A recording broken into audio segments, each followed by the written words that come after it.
ULACID les da la bienvenida al Summit Innovate. Visión 360. Innovación, sostenibilidad y tecnología para un futuro competitivo. En esta edición, con el apoyo de la Cámara de Comercio. Síganos en redes sociales como ULACID. Comencemos. Yo quisiera iniciar pidiéndole a cada uno que tal vez nos pudieran dejar algunas ideas iniciales en un par de minutos de esta idea, ¿no?, de cómo la sostenibilidad juega un rol en la innovación. Entonces, tal vez, doña Cecilia, usted nos regala unas palabras de inicio. Claro. Bueno, buenos días. Un gusto estar aquí con ustedes y ver caras conocidas también. Qué bonito. Bueno, pues la sostenibilidad, yo tengo un sesgo porque creo que está en todo, lo veo en todo y es algo que se puede hacer desde cualquier ámbito, ¿verdad? Es tal vez una premisa que tenía hace muchos años, pero que hoy con la práctica uno la puede ver.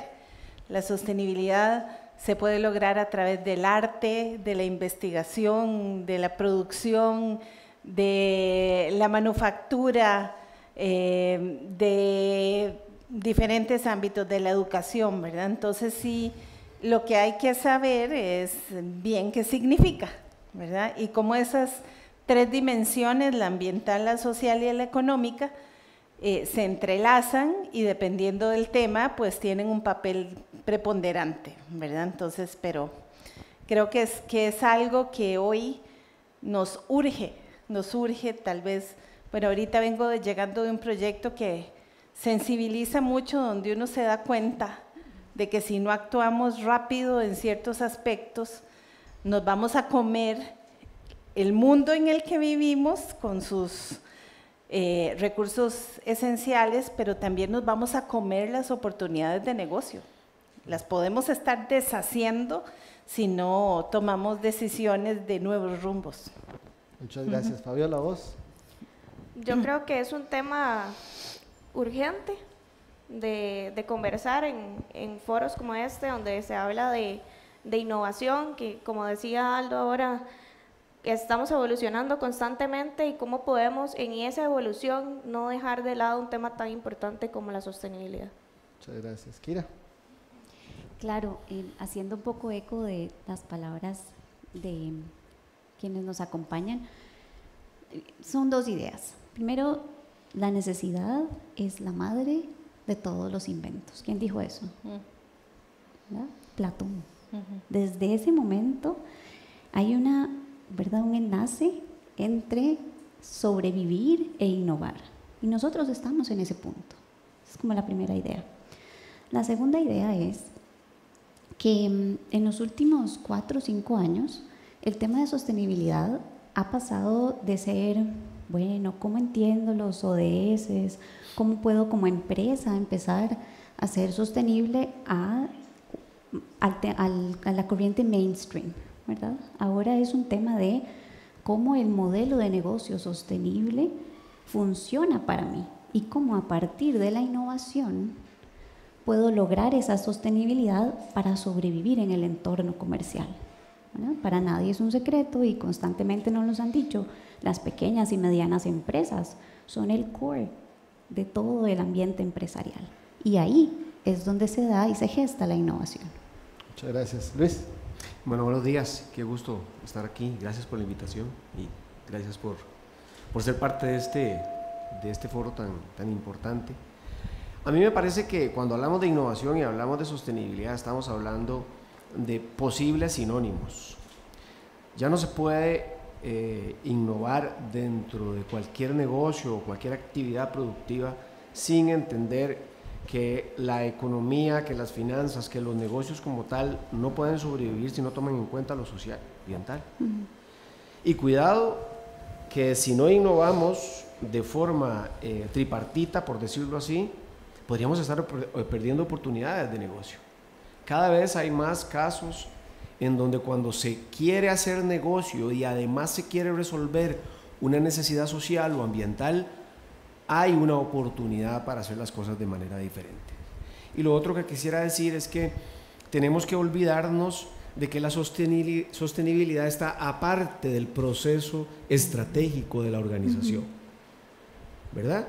A veces empezamos a hacer estrategia de negocios, me ha pasado con algunos clientes que hacen su estrategia quinquenal y cuando ya la terminan dicen, uy, la sostenibilidad.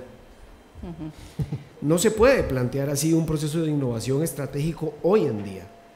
Necesitamos entender que no va a haber empresa si no cuido lo social y lo ambiental, no por altruismo ni por buen corazón, sino por un contexto que oprime la realidad empresarial y que necesita innovar de manera distinta, tomando en cuenta, por supuesto, lo productivo y lo económico, pero además, cuáles son aquellas presiones o aquellos límites a la que la empresa no podría llegar, porque si no cuida el contexto en el que opera, el contexto terminará cambiando la forma de hacer empresa. Y eso no sabemos en qué va a parar. Entonces creo que desde ese punto de vista, innovación y sostenibilidad van de la mano. Muchas gracias. Doña Cecilia, una primera pregunta para usted. ¿De qué manera la sostenibilidad puede convertirse en un motor de innovación dentro de las empresas y no solo una obligación de tipo regulatorio o de imagen? Sí, yo creo que en esto pues hay que trabajar otra vez entendiendo qué significa la sostenibilidad. Si yo hablo de un tema ambiental o de una dimensión ambiental y soy una empresa pública, probablemente el abordaje va a ser diferente a si soy una empresa que produce carros o una empresa que produce un banco que vende servicios, ¿verdad? Uno tiene que sentarse a analizar muy bien dónde están esos riesgos, dónde están esos impactos y cómo esos temas ambientales se cruzan con esos riesgos y esos impactos, ¿verdad? Entonces, como premisa, uno de los ejercicios más importantes metodológicamente hablando es ese mapeo de riesgos y de impactos, ¿verdad?, que hace cualquier empresa o el que deberíamos de hacer cualquier empresa, no importa el tamaño, ¿verdad? Y ahí es donde uno puede ponerse a analizar, bueno, ¿qué voy a cambiar? ¿Qué voy a crear? ¿De qué manera diferente voy a operar? Hace unos días estaba en una actividad de pymes, y menciono las pymes porque a veces se piensa que las pymes no pueden hacer sostenibilidad porque es muy caro, ¿verdad? Entonces, eso quiere decir que no se entendió el concepto, ¿verdad? Entonces, pero, cierro paréntesis, en esta actividad que había hecho, por cierto, el Ministerio de Economía, con una gran cantidad de pymes, ellas habían hecho un ejercicio de innovación puro, ¿verdad? Cómo habían cambiado empaques de sus productos, cómo habían cambiado el abordaje de sus clientes, cómo habían entendido dónde operan, en qué tipo de comunidad y qué tipo de empleo se está generando, cómo entendían las regulaciones de la cadena de valor, ¿verdad?, de sus clientes y con temas que les están pidiendo. Ahí se innova también. Podría parecer algo pequeño, ¿verdad?, pero es muy grande también. Por ejemplo, cómo se generan, y dos casos que vi ahí muy bonitos, donde crearon un par de empaques, ¿verdad?, para sus productos totalmente innovadores, ¿verdad?, con características ambientales muy innovadoras. Y si hablamos de ya organizaciones más grandes, pues ni para qué, ¿verdad? O sea, es una forma de decir, bueno, ¿dónde estos riesgos sociales y ambientales nos pegan y qué vamos a hacer? ¿Qué vamos a cambiar? ¿Verdad? Pero este no es un asunto solo del área de sostenibilidad, que esa es otra cosa importante de cambiarse el chip, ¿verdad? No somos las áreas de sostenibilidad o las personas de sostenibilidad las que innovamos, podemos motivar, pero este es un ejercicio de las personas expertas de las áreas, ¿verdad? Y es ahí donde se van creando cosas que bueno, ejemplos, hay muchos, ¿verdad?, en los que uno puede hablar, ¿verdad?, de cómo ahí tenemos dos disciplinas, la innovación y la sostenibilidad van de la mano, justo para potenciar la rentabilidad de los negocios, ¿verdad? Si hablamos de empresas, pero también para gestionar esos riesgos y esos impactos que le van a hacer competir mejor, ¿verdad? Entonces, creo que esta es una manera, ¿verdad?, muy clara que debemos de trabajar y saber que se empieza por ahí, porque si no voy a empezar haciendo algo que se me ocurrió, pero que no tiene una raíz. Si yo tomo un riesgo, un impacto de una empresa, estoy abordando algo existente en el negocio. Si empiezo de la nada, pues voy a estar, perdonando la palabra, bateando. Y eso no va a tener raíz y no va a tener impacto en el negocio, ¿verdad? No se va a conectar. Y ahí es donde viene el momento en que sostenibilidad le pueden decir adiós con el presupuesto, con los proyectos, porque no se conecta con el negocio, ¿verdad? Entonces, ese ejercicio creo que es uno de los pasos para fomentar la innovación también. Muchas gracias. Fabiola, y según tu experiencia, ¿qué sectores han logrado avanzar más rápido en la innovación sostenible y cuáles sectores también siguen enfrentando barreras? Bueno, hoy durante la mañana hemos visto ejemplos de cómo ha ido evolucionando diferentes sectores de la industria de la tecnología, de la industria de transportes, y cada vez tenemos transportes más eficientes, diferenciados, flota eléctrica.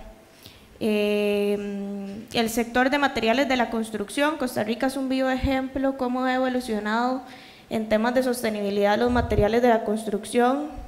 Pedregal y CRDC, no sé si hay alguien por acá, pero son un vivo ejemplo de cómo incorporar materiales difíciles de valorizar en materiales de construcción. Y desde el sector de alimentos, que es un poco el área nuestra, también se ha tenido muchísima evolución en temas de sostenibilidad, pero también se enfrentan muchísimos retos, principalmente, bueno, desde mediados del siglo XX sabemos que los plásticos empezaron en tendencia. El plástico es maravilloso, tiene propiedades de barreras perfectas, alarga la vida útil del producto, además es súper liviano, entonces tengo facilidad de transporte, facilidad de almacenamiento, pero eso nos ha llevado a cómo cada vez tenemos más retos en la industria de alimentos para tener esas condiciones específicas en mejores materiales, sin sacrificar la rentabilidad, que sabemos que algunas veces materiales alternativos son un poco o bastante más costosos. Entonces, y tal vez para contar una pequeña experiencia de automercado, nosotros tenemos un comité de empaques que se dedica justamente a valorar temas de innovación en empaques y envases. En el 2023 firmamos un compromiso con el Consumer Goods Forum, que se llaman las 9 reglas de diseño de oro para empaques y envases. Ahora al final, si quieren más información, les puedo pasar un código QR, hay unos cursitos que se pueden llevar. Y principalmente, ¿qué buscan estas 9 reglas de diseño de oro? Desde el origen de un producto, pensar, como decía Luis, no al final, ¿verdad? No, ay, este producto ahora lo mejoramos, no mejorarlo, crear lo mejorado. Y esas 9 reglas de diseño de oro buscan disminuir elementos problemáticos como el PVC, como poliestireno, disminuir los tamaños en algunos envases que ya definitivamente tienen que ser plásticos. Y eso nos lleva a retos, por ejemplo, en nuestra marca privada. Recientemente se disminuyó el tamaño de los empaquetitos de condimentos. Y resulta que eso nos lleva a un reto con una persona consumidora de cómo yo pongo un empaque más pequeño con la misma cantidad de gramos que uno que está a la par, que se ve más grande y tiene los mismos gramos. ¿Verdad? Automáticamente la gente considera que el más grande contiene más. Entonces, creo que eso es parte de las barreras que existen en temas de innovación y sostenibilidad en el sector de alimentos. Muchas gracias. Kire, hablando un poco de oportunidades, ¿qué oportunidades hay en los mercados internacionales para las empresas que adopten modelos sostenibles de innovación? Muchísimas, José. La verdad es que esto, como les decía, es mainstream ahora. La sostenibilidad no solo tiene un impacto en el consumidor y en esa, vamos a decirlo así, nueva desarrollada conciencia, que ahí hay mucho de qué hablar, por supuesto, pero también estamos viendo, y voy a hablar un poco de geopolítica, que es lo que sé, estamos viendo una reconfiguración de esos mercados y de esos polos de poder. Y entonces esos líderes en innovación y en sostenibilidad han ido cambiando, ¿no? Tenemos dos grandes polos que son China y la Unión Europea, y tenemos por el otro lado Estados Unidos, que nos trae muchísima volatilidad y mucha incertidumbre a los mercados internacionales, pero también en las inversiones en sostenibilidad y un poco como ese estira y encoge entre, bueno, cómo me mantengo sostenible, cómo cumplo con las regulaciones internacionales, pero sin comprometer la estabilidad del negocio. Bueno, entonces estamos en algo que podríamos denominar la volatilidad de la reglamentación sostenible o de sostenibilidad. Y pues bueno, en río revuelto, ganancia de pescadores, ¿no? Las industrias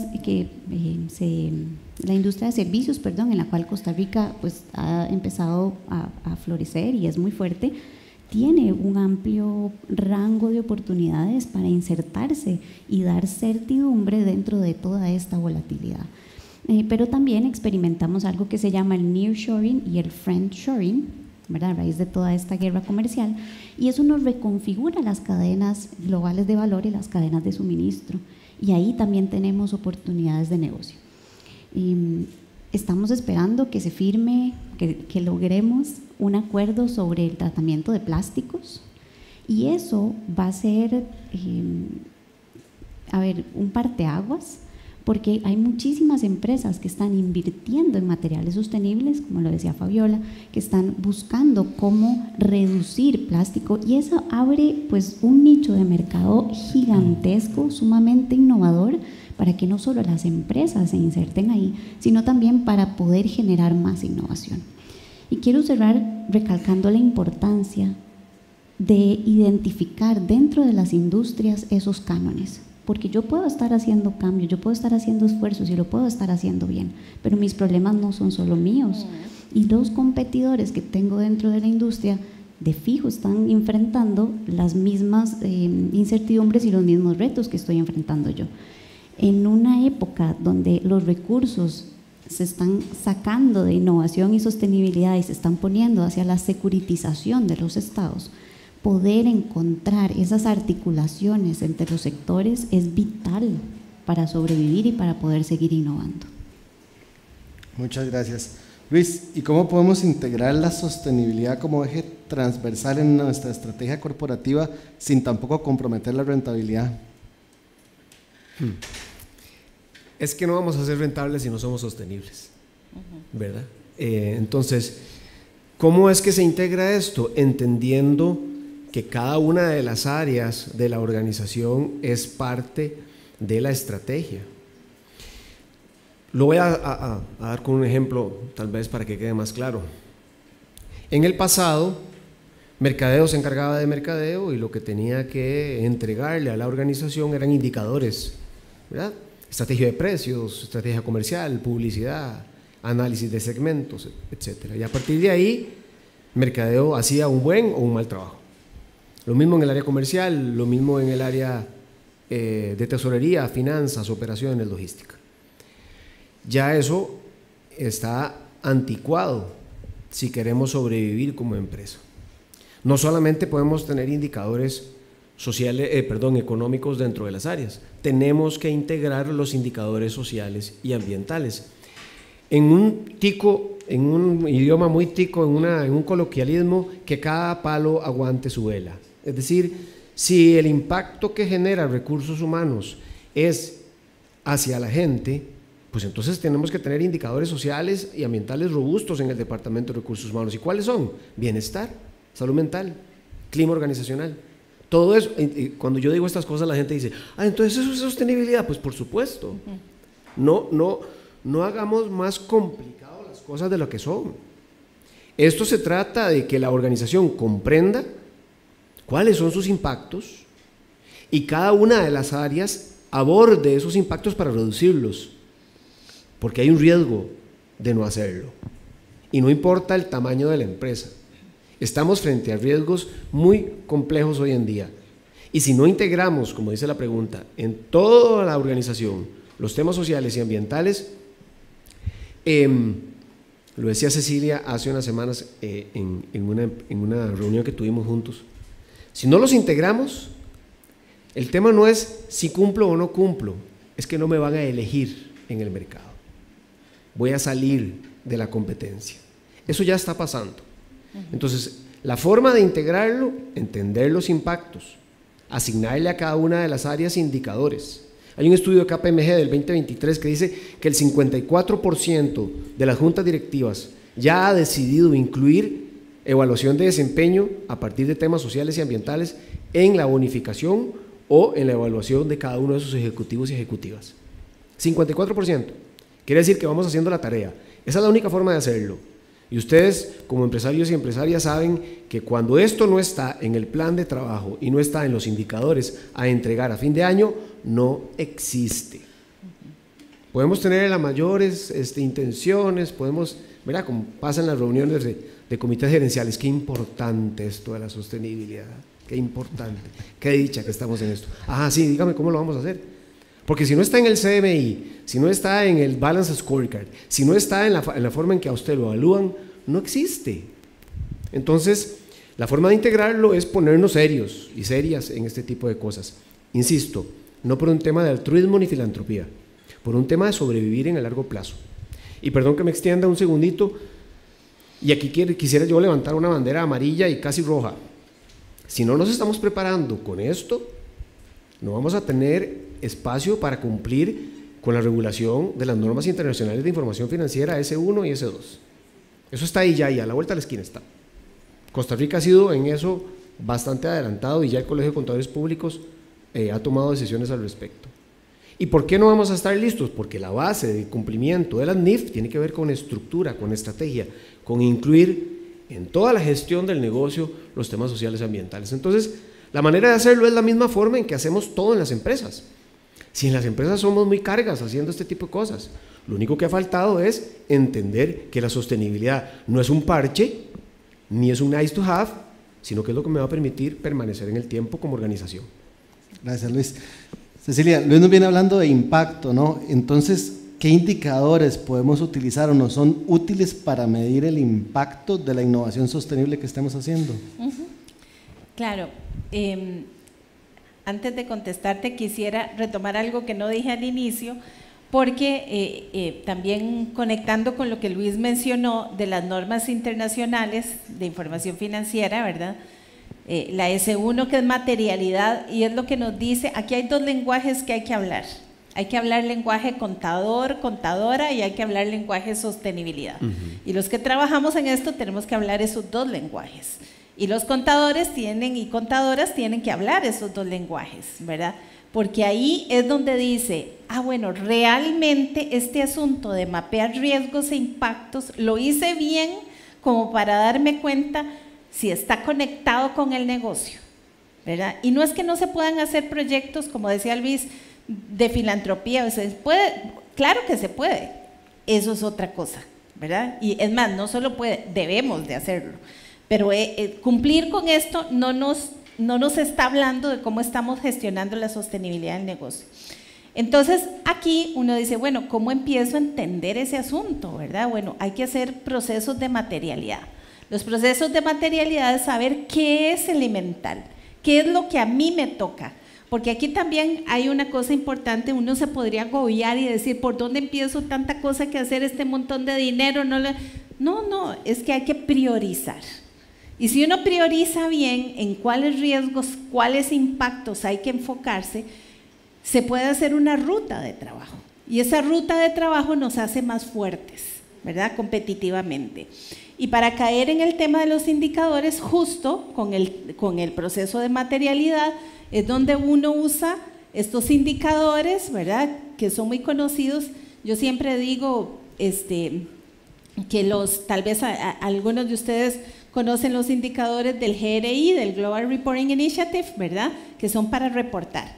Pero incluso estábamos en una reunión de GRI en otro país ahí y estábamos hablando de cómo los indicadores de reporte no son solo para reportar, son también para planificar la medición. Si ustedes los leen, bueno, ¿para qué se van a ir hasta el final? De una vez, cuando yo planifico y digo, ¿cómo voy a medir mi consumo energético? ¿Cómo voy a consumir mi cambio de prácticas? De una vez tomo esos indicadores y planifico con eso y me va a ser más fácil reportar. Lo otro es, hablando de las normas de información financiera, los indicadores SASB, ¿verdad? Que es SAB, SB, exacto. Los indicadores SASB son la base de las normas NIF, ¿verdad? Aquí es muy importante entender este proceso porque la verdad que en Costa Rica no lo hemos usado tanto, pero sí les invito porque es un análisis sectorial, va por empresas, por sectores, por actividades económicas y te dice según tu materialidad, que eso es importante, según lo más importante, lo relevante para tu negocio, cómo puedes medir. Y ahí están los indicadores, porque uno decía, bueno, sostenibilidad va a ser demasiado de países, entre estos Costa Rica, ¿cómo lo vemos para localizar operaciones? Y yo creo que nosotros como ticos no nos valoramos mucho. Esa es mi conclusión. A veces pensamos más en lo que nos falta que en lo que tenemos y no lo ponemos tanto en valor porque no conocemos muy bien el entorno, ¿verdad? Entonces, esos indicadores nos van a ayudar mucho a presentarnos, a negociar, a competir. Vean, los mercados, lo que decía Luis y Kira, ¿verdad? No es algo que está allá lejano, está aquí. O sea, yo les puedo asegurar que vengo de una reunión donde las empresas del comercio mundial nos están viendo, ¿verdad? Lo que nos falta es demostrar mejor lo que tenemos, ¿verdad? Y poner en valor estas competencias. O sea, si hay negocio, hacer sostenibilidad es un buen negocio y no tenemos que ser perfectos, no tenemos que estar al 100%, no tenemos que haber llegado, tenemos que tener un camino claro que diga por dónde estamos empezando, dónde están mis asuntos ambientales que me son pertinentes como negocio, mis asuntos sociales que me son pertinentes como negocio y que me diferencian. Digamos, ya para terminar, en otros países hacerse cargo de los residuos que uno genera a nosotros nos puede parecer obvio, básico y elemental, y lo es. Pero no crean que eso sucede en la mayoría de los países de América Latina, ¿verdad? Y no se los digo porque me lo contaron, sino porque lo veo con mis ojos, ¿verdad? Claro.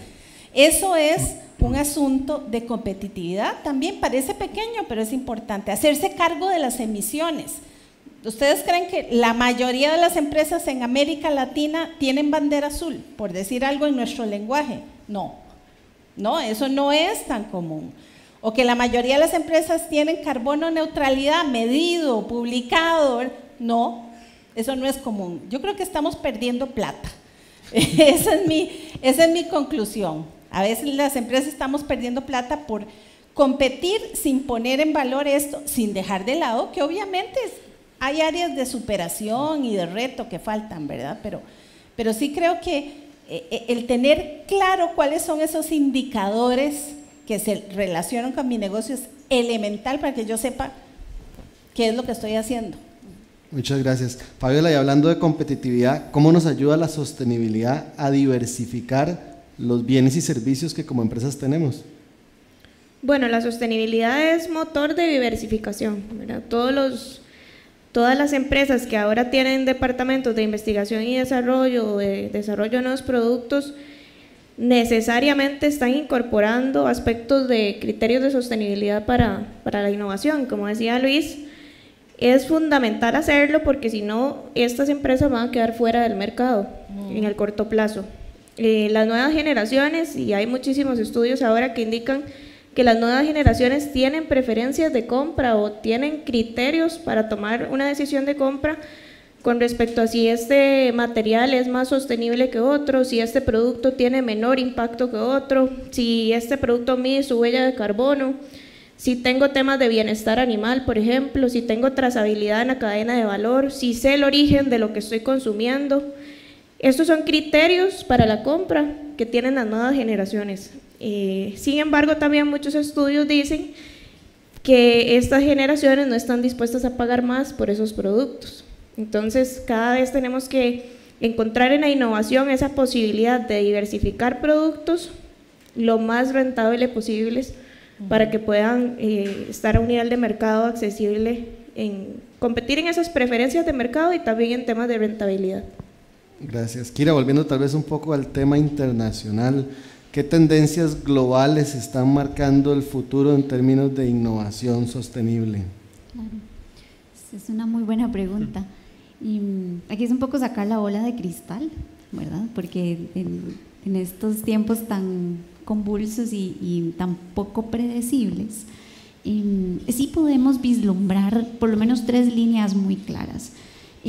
La estandarización en los procesos de innovación, de digitalización, ¿verdad? Y el uso intensivo de tecnologías de información y comunicación, pongámosle nombre, la inteligencia artificial, eso es algo que no hay marcha atrás, ¿verdad? Y es un elemento, es un driver, es motor de esa competitividad, de esa reducción de costos, de esa trazabilidad. Entonces, inteligencia artificial para darle trazabilidad a mi proceso de sostenibilidad es fundamental, y hacia eso vamos a ir, vamos a ver dinero invertido.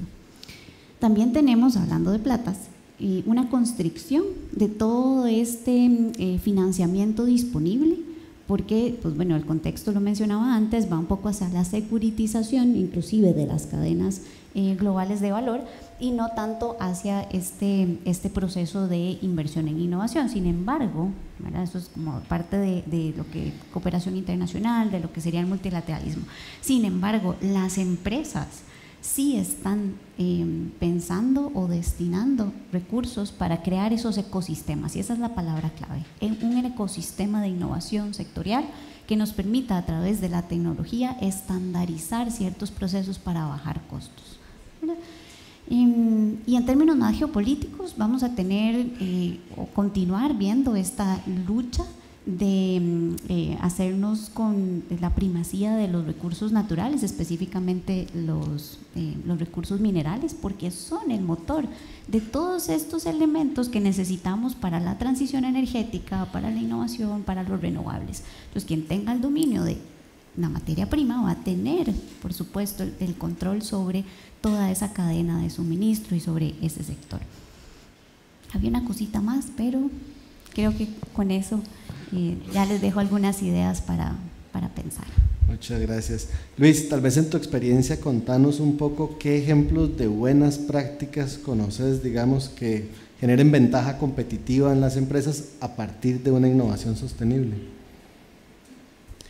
Sí, lo primero que yo diría que he visto en el mercado y en mi experiencia, la primera ventaja competitiva que tiene una empresa innovando con sostenibilidad, y esto va a sonar extraño, es que la junta directiva se la crea. ¿Sí? Esa es la mayor innovación que puede haber, ¿verdad? Porque ¿qué es lo que pasa? La junta directiva aprueba el presupuesto después de mucho tiempo de que alguien, ¿verdad?, mal llamado loquito o loquita, insiste. Bueno, dice la junta directiva, está bien, aquí tiene $100,000, haga algo. Y después se desconecta. Y a la primera que hay que cortar presupuesto, dice la gente de sostenibilidad, plum. Porque nunca entendieron, con mucho respeto, nunca entendieron que esto le hacía bien a la rentabilidad de la empresa. Entonces, primero, cuando yo veo que las juntas directivas toman la decisión, todo cambia. Todo cambia. La segunda innovación es entender el mercado en el que estás y cómo podría esto cambiar, cómo podría la innovación posicionarme con una ventaja competitiva a través de la sostenibilidad. Lo he visto en la industria de alimentos, empaques diferenciados, cambios de ingredientes de sus productos, en donde se adelantan a la regulación. Lo he visto en la industria financiera, productos para pymes específicos y enfoque en pymes, no solamente pensando en venderles productos, sino también en capacitándolas, ayudándolas, poniéndose al lado, generando productos específicos, innovando, trabajando con asociaciones de desarrollo en las zonas rurales de nuestro país. Y eso es negocio, por supuesto, lo he visto claramente. Una asociación de desarrollo se une a un banco y además a Fundes para que les ayude a armar todo el proyecto. Definen dónde trabajar a través del índice de progreso social, para escoger las comunidades que necesitan más apoyo y crean pequeñas empresas sociales. O sea, la Asociación de Desarrollo deja de hacer bingos, vender tamales, hacer rifas, ¿verdad? Se convierte en una empresa cuyos fondos invierten en la misma comunidad. ¿Y cuál es el negocio para el banco?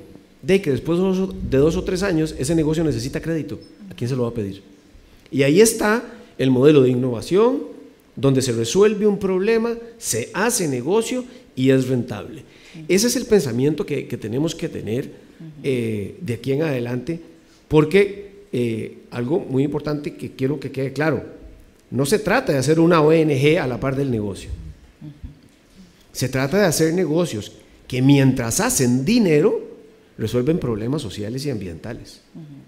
Y resuelven problemas sociales y ambientales innovando, no porque son muy buenos, sino porque entendieron que si no arreglan o no ponen de su parte para que esto se equilibre un poquitito, si no lo hacen, el contexto se va a poner más complicado de lo que ya está. Entonces, tiene sentido para todas las partes. Entonces, desde el punto de vista de consumo masivo lo he visto, a nivel financiero lo he visto y en transporte también lo he visto, ¿verdad?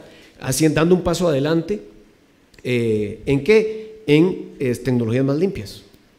Rápidamente, el primer vehículo híbrido que hubo en el mundo fue un Prius en el año 96. Hoy venden más de 20 millones de unidades de híbridos, pero además de eso, se dejaron la patente de los híbridos, porque ellos la hicieron. Al principio no era tanto negocio, pero innovaron en una industria que iba a cambiar. Entonces, ese conocimiento de qué va a pasar con mi industria para adelantarme, aunque tenga que invertir y no ver el retorno tan rápido como quisiera, vale la pena, y eso es sostenibilidad. Ahora sí, nos han estado entrando algunas preguntas a través del código QR que estaba en las pantallas y también de la transmisión en vivo. Entonces voy a hacerles algunas de las preguntas del público. Doña Cecilia, alguien nos pregunta: ¿cómo puede medirse el retorno de inversión cuando la sostenibilidad se integra en la estrategia empresarial más allá de las métricas financieras?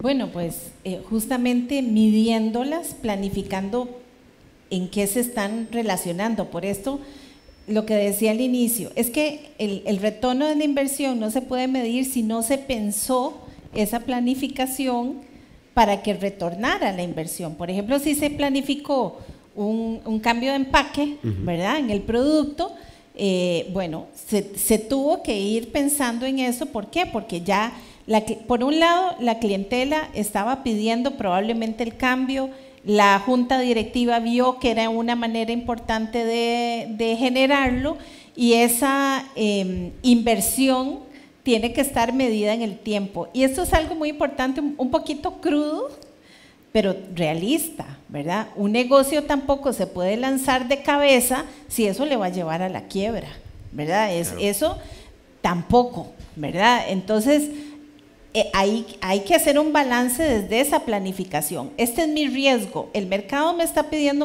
un empaque diferente, los consumidores me están pidiendo un empaque diferente. ¿Hasta dónde puedo yo hacer esa inversión? Y vean toda la gente que entra ahí, ¿verdad? El de operaciones o la de operaciones, la persona financiera, la persona de mercadeo. Tienen que pensar en todo eso. Bueno, no tengo la posibilidad económica de hacerlo todo, lo voy a hacer por partes.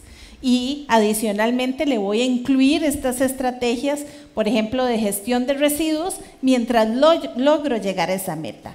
Ahí de una vez tienen que irse pensando cómo se va a medir el retorno de esa inversión, y como decían ustedes ahora, pegado con el entorno, ¿verdad? Un paréntesis. Toda la situación, digamos, de la visión política en toma de decisiones de los Estados Unidos realmente ha favorecido la sostenibilidad. Y esto podría parecer muy extraño. ¿Y por qué? Porque justo en esta reunión de empresas que les decía, antes habían algunas legislaciones, algunas regulaciones, digamos, estatales o federales y de política internacional, ¿verdad?, de los Estados Unidos, que exigían ciertos aspectos.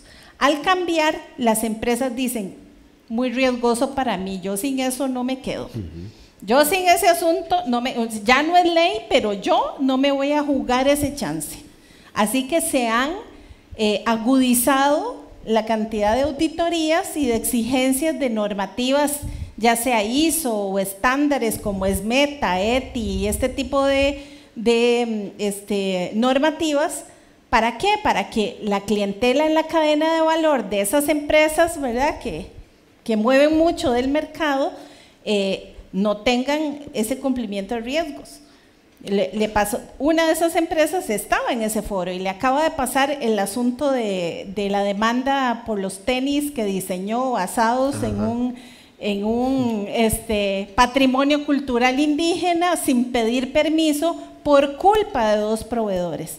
Y esta empresa decía, es que ¿quién dijo que fueron mis proveedores? ¿Y quién dijo que el que yo contraté para regular eso no hizo lo que le tocaba? Bueno, la millonada que han tenido que pagar y la pérdida reputacional. No me sirve, no es negocio para mí, me hizo perder mucho dinero. Entonces, este retorno de la inversión tiene que estar pensado desde la planificación y se mide igual, hay que medirlo igual que el negocio, por eso existen las NIF, ¿verdad? ¿Por qué? Porque lo necesitamos. Si hablamos del tema de empaques o de residuos o de consumo de energía o de agua o de cualquier otro elemento, ¿verdad?, hay que verlo también en términos del negocio. Es que no nos podemos quedar en lo romántico, está muy lindo, pero no es realista para una empresa, ¿verdad? Hay que ser muy, muy consistentes, y por eso lo que Luis decía es muy importante. Una junta directiva que entendió esto es lo mejor que pueda haber, porque sabe que no tiene varitas mágicas, sabe que es un proceso de cambio de visión, un proceso de visión gerencial diferente, en donde con el negocio, haciendo negocio y haciendo rentabilidad, voy haciendo cambios ambientales, voy haciendo cambios sociales, voy capacitando a la gente, voy leyendo el mercado, voy leyendo ese mercado. El mercado europeo para nosotros está abierto, no es la palabra, y yo creo que no lo hemos aprovechado, ¿verdad? Yo trabajo muchísimo con la Unión Europea y les aseguro que nos falta astucia para poder comunicar la medición. Bueno, nos falta medir, nos falta comunicar con datos y evidencias esos progresos que hemos hablado, ¿verdad? Entonces, el retorno de la inversión sí, pues, el mismo, solo que hay que hacer, ¿verdad?, el ejercicio desde esa planificación, porque ya es un elemento diferente en la gestión financiera. Claro, Kira, ¿querías agregar algo? Muchas gracias. Y tal vez a la persona que pregunta le funciona el dato y lo pueda buscar. NYU, la Universidad de Nueva York, estableció un marco de trabajo y unas métricas que se llaman ROCI, ¿verdad?, que es el retorno de la inversión sostenible. Y eso permite verdaderamente hacer eso que doña Cecilia está diciendo, enmarcarlo dentro de los riesgos y la realidad del negocio y poder tener un insumo para verdaderamente medir con datos y documentar para luego cacarear los huevos, porque así es como consigo el retorno de inversión, así es como soy más profitable, rentable. Gracias, muy amables. Y así es como, me coloco como una ventaja competitiva. Bueno, y hay otros retornos, perdón, adelante, ya sé que estamos cortos de tiempo, pero hay otros retornos que hay que tomar en cuenta porque son muy importantes. No olvidarnos que sí, el retorno sobre la inversión financiero es el más relevante, pero antes de ese hay otros muy, muy, muy importantes. Uno, el retorno reputacional. Las empresas que trabajan en esto tienen una mejor percepción por parte de sus públicos de interés. Dos, retención y atracción de talento. La gente quiere quedarse y quiere trabajar en este tipo de empresas. Con los problemas que tenemos hoy en día de conseguir talento calificado en todas las empresas en nuestro país, empezar a trabajar en esto nos genera un retorno, y además ustedes saben que la plata que se va en capacitación cuando yo cambio de personal es mucha, ahí hay un ahorro, ¿verdad? Entonces esos dos retornos son muy relevantes en este proceso y que son financieros también. Al final pesan en las finanzas también. Por supuesto. Y la fidelización de clientes. La fidelización de clientes sin duda alguna. Bueno, agradecerle a los 4 por acompañarme en este panel. Ya por tiempo tenemos que darlo por terminado, pero agradecerle mucho y pedirle al público que por favor nos regale un aplauso para los 4 panelistas. Gracias. ULACID les agradece por habernos acompañado en el Summit Innovate. Visión 360. Innovación, sostenibilidad y tecnología para un futuro competitivo. En esta edición, el Summit contó con el apoyo de la Cámara de Comercio. Síganos en redes sociales como ULACIT. Hasta la próxima oportunidad.